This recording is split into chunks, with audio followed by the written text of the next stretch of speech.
రేపు అనే దాన్ని చూస్తామో చూడమో తెలియని మన బ్రతుకులకు పగలు, కక్షలు, పంతాలు ఎందుకు? ఉన్నంతకాలం అందరితో కలిసిమెలిసి సంతోషంగా జీవించాలి. సమయం ఎంతో విలువైనది. నువ్వు వృధా చేసే ప్రతి నిమిషం భవిష్యత్తులో నీ అదృష్టాన్ని తారుమారు చేయగలదని గుర్తుంచుకో.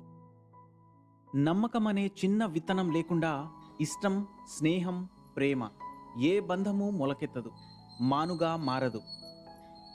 హింస అంటే శారీరకమైనది మాత్రమే కాదు, మాటలతో ఎదుటివారిని బాధ పెట్టినా అది హింసే అవుతుంది.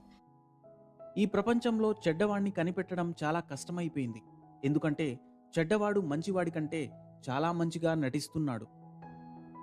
బాధ ఎంత గొప్పదో వస్తూనే మనకి సొంత వాళ్ళని గుర్తుకొచ్చేలా చేస్తుంది. సంపద ఎంత చెడ్డదో వస్తూనే మనకి సొంత వాళ్ళని కూడా మర్చిపోయేలా చేస్తుంది.